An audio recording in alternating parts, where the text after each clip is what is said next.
नमस्कार दोस्तों, मैं रजत शर्मा। दोस्तों, जब पैसा बोलता है तो मिसाइलें चुप रहती हैं। ना किसी सीमा पर तनाव दिखाई देता है, ना युद्ध की घोषणा होती है, ना किसी इमरजेंसी मीटिंग की खबर आती है। लेकिन अगर आप ध्यान से देखें तो दुनिया की सबसे बड़ी ताकत की नींव के नीचे की जमीन धीरे धीरे खिसक रही है। और इस बार यह जमीन ना टैंकों से हिल रही है, ना फाइटर जेट से, बल्कि यह खेल हो रहा है बॉन्ड, डॉलर और रिजर्व के जरिए। दरअसल अक्टूबर 2025 में एक अजीब सी खामोशी देखने को मिली।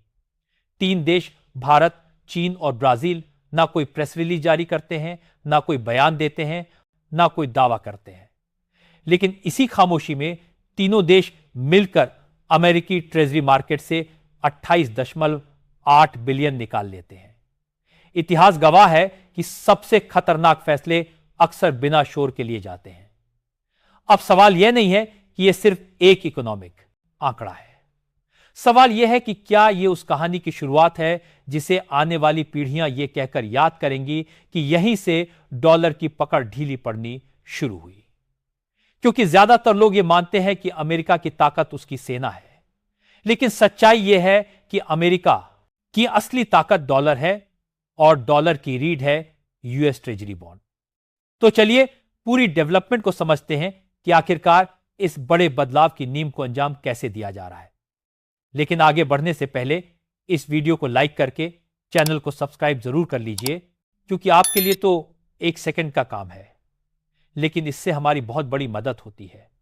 दरअसल देखा जाए तो पूरी दुनिया अपना पैसा, अपना रिजर्व और अपने बुरे वक्त की जमा पूंजी अमेरिकी ट्रेजरी में रखती आई है, क्योंकि दशकों से यह भरोसा रहा है कि अगर पूरी दुनिया डूब भी जाए तो अमेरिका नहीं डूबेगा। अब जरा सोचिए, अगर वही देश जो सालों से इस सिस्टम को चला रहे थे धीरे धीरे बाहर निकलने लगे, तो इसका मतलब सिर्फ आर्थिक बदलाव नहीं बल्कि सत्ता की दिशा बदलना भी होता है। और यही बदलाव अब दिखने लगा है। 18 दिसंबर 2025 को नीदरलैंड के बड़े बैंक आईएनजी की एक रिपोर्ट सामने आती है। रिपोर्ट में कोई क्रांतिकारी भाषा नहीं है, कोई सनसनीखेज दावा भी नहीं है। बस एक सीधी सी बात कही जाती है कि ब्रिक्स देशों द्वारा अमेरिकी ट्रेजरी होल्डिंग्स में गिरावट अब एक स्थायी ट्रेंड बनती दिख रही है। स्थायी ट्रेंड यानी यह एक बार की घटना नहीं है, यह किसी चुनाव का असर नहीं है, किसी अफवाह का नतीजा नहीं है, बल्कि यह एक ऐसी दिशा है जो लगातार आगे बढ़ रही है। और जब डाटा बोलता है तो शोर अपने आप बेईमानी हो जाता है। और आईएनजी थिंक टैंक की एक रिपोर्ट में आप साफ साफ देख सकते हैं कि यहां एक्सपर्ट द्वारा यह बात कही जा रही है कि यह कोई एक दिन का नहीं बल्कि हर रोज का ट्रेंड्स हो गया है कि ब्रिक्स चुपचाप यूएस ट्रेजरी मार्केट को छोड़ रहे हैं।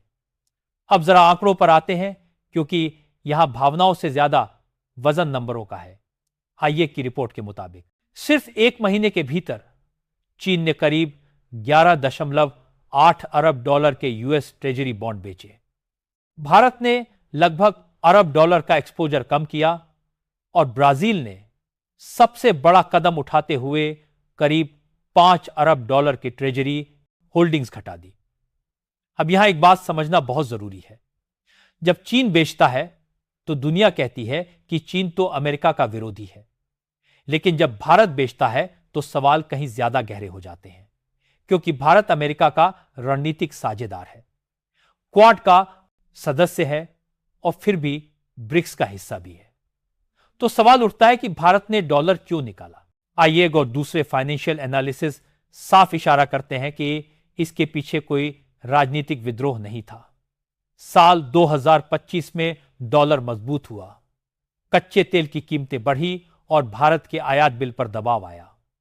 ऐसे में आरबीआई के पास 2 रास्ते थे, बाजार को यूं ही छोड़ दिया जाए या फिर हस्तक्षेप किया जाए।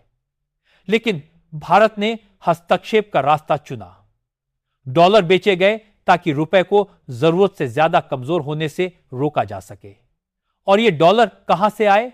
जवाब है यूएस ट्रेजरी बेचकर। यानी यह फैसला विरोध का नहीं बल्कि आत्मरक्षा का था। लेकिन कहानी यहीं खत्म नहीं होती, क्योंकि इसी दौरान भारत ने अपने गोल्ड रिजर्व भी लगातार बढ़ाए। 2023 से 2025 के बीच भारत के सोने के भंडार में दर्जनों टन की बढ़ोतरी हुई। इसका सीधा मतलब है कि भारत अब अपने सारे अंडे एक ही टोकरी में नहीं रखना चाहता। अब चीन की तरफ देखिए। चीन का मामला भारत से अलग है, क्योंकि चीन जब बेचता है तो वह मजबूरी नहीं बल्कि रणनीति होती है। 2008 की लेहमैन क्रैश के बाद चीन ने पहली बार महसूस किया कि डॉलर पूरी तरह सुरक्षित नहीं है। 2013 में चीन के पास 1.32 ट्रिलियन डॉलर के यूएस ट्रेजरी बॉन्ड है, जो अब लगातार घटते जा रहे हैं।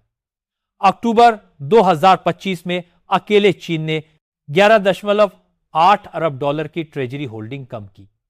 यह कोई गुस्से में लिया गया फैसला नहीं है, यह एक लंबी, खामोश और बेहद धैर्यपूर्ण रणनीति का हिस्सा है। और इसी रणनीति का दूसरा हिस्सा है सोना। पीपल्स बैंक ऑफ चाइना हर महीने अपने गोल्ड रिजर्व में इजाफा कर रहा है, क्योंकि डॉलर पर प्रतिबंध लग सकते हैं, अकाउंट फ्रीज हो सकते हैं, स्विफ्ट से बाहर किया जा सकता है। लेकिन सोना किसी सरकार का वादा नहीं होता। सोना बस सोना होता है और यही उसकी सबसे बड़ी ताकत है। अब सबसे अहम सवाल बचता है कि भारत आखिर किस तरफ खड़ा है। भारत की स्थिति चीन जैसी खुली टकराव वाली नहीं है और रूस जैसी अलग थलग पड़ चुकी स्थिति भी नहीं है। यहां तक यूरोप जैसी पूरी निर्भरता भी नहीं है। भारत आज एक बेहद संवेदनशील लेकिन मजबूत जगह पर खड़ा है, और बीच में खड़ा होना कमजोरी नहीं बल्कि ताकत है। क्योंकि भारत अमेरिका से टेक्नोलॉजी चाहता है, रूस से ऊर्जा चाहता है और ब्रिक्स के जरिए संतुलन भी बनाए रखना चाहता है। यही वजह है कि भारत द्वारा डॉलर बेचना कोई घोषणा नहीं है, यह कोई विद्रोह नहीं है और ना ही किसी गुट में जाने का ऐलान है, बल्कि यह बस एक संकेत है कि भारत अपने फैसले खुद लेगा। इसके अलावा सबके साथ रहेगा लेकिन किसी के नीचे नहीं रहेगा। अब यहां एक सच्चाई और समझ लीजिए कि ब्रिक्स कोई एक जैसे देश नहीं है, बल्कि इनकी राजनीति अलग है, अर्थव्यवस्था अलग है और आपसी तनाव भी है। चीन और भारत के बीच तनाव है, रूस प्रतिबंधों में है और ब्राजील घरेलू राजनीति से जूझ रहा है। इसलिए ब्रिक्स कल दुनिया नहीं चलाएगा, लेकिन ब्रिक्स दुनिया को बदलने पर मजबूर जरूर करेगा, क्योंकि विकल्प ही इस सत्ता की सबसे बड़ी सीमा तय करते हैं और अब अमेरिका अकेला विकल्प नहीं रह गया है। हालांकि अगर आप ऐसा भी सोचते हैं तो मैं आपको बता दूं कि इसका मतलब यह नहीं कि डॉलर कल ही गिर जाएगा, यहां तक कि अमेरिका अचानक कमजोर हो जाएगा, ऐसा भी नहीं है। अमेरिका के पास आज भी दुनिया की सबसे बड़ी अर्थव्यवस्था है और सबसे गहरे फाइनेंशियल मार्केट है, टेक्नोलॉजी की पकड़ है और सैन्य ताकत भी है। आज भी जब दुनिया डरती है तो पैसा अमेरिका की तरफ भागता है। आईएनजी की रिपोर्ट भी यही कहती है कि कोई बड़ा पलायन अभी नहीं हुआ है। लेकिन एक बात साफ है कि निर्भरता धीरे धीरे घट रही है और यही डॉलर के लिए असली खतरा है। अगर आज 100 में से 90 डील डॉलर में होती हैं, तो ऐसे में जाहिर सी बात है कि कल यह 70 हो जाए, फिर 50 पर आ जाए, तो डॉलर मरेगा नहीं, लेकिन उसकी ताकत आधी रह जाएगी और यही बदलाव चुपचाप हो रहा है। कई अलग अलग फाइनेंशियल एक्सपर्ट इस बात का दावा करते हैं कि भारत के लिए यह युद्ध की कहानी नहीं है, बल्कि यह मौके की कहानी है। डॉलर भी चाहिए, सोना भी बढ़ाना है, ब्रिक्स में भी रहना है और अमेरिका से दोस्ती भी संतुलित रखनी है। यानी संतुलन की राजनीति और भारत वही कर रहा है। यानी आज की खबर का निष्कर्ष बिल्कुल साफ है। कोई युद्ध नहीं छेड़ा गया, कोई ऐलान नहीं हुआ, बस पैसे की दिशा बदली जा रही है। और इतिहास बताता है कि सत्ता अक्सर उसी दिशा में जाती है जिधर पैसा जाता है। और इतिहास से अगर एक सबक लेना हो तो वह यही है कि साम्राज्य युद्ध से पहले कमजोर नहीं होते, बल्कि वे तब कमजोर होते हैं जब दुनिया उन पर निर्भर रहना धीरे धीरे छोड़ देती है। आज अमेरिका के साथ भी यही प्रक्रिया बहुत शांत तरीके से शुरू हो चुकी है। कोई शोर नहीं है, कोई टकराव नहीं है, लेकिन फैसले साफ संकेत दे रहे हैं कि दुनिया अब एक ही ध्रुव पर टिके रहने को तैयार नहीं है। अब आपकी बारी है। भारत ने जो फैसला लिया, क्या वह सही दिशा में है या नहीं? अपनी राय कमेंट में जरूर लिखिए। अगर वीडियो पसंद आए तो लाइक और शेयर करना बिल्कुल मत भूलना, और ऐसे ही खबरों से अपडेटेड रहने के लिए चैनल को सब्सक्राइब करके बेल आइकन को ऑल पर जरूर सेलेक्ट करें। जय श्री राम।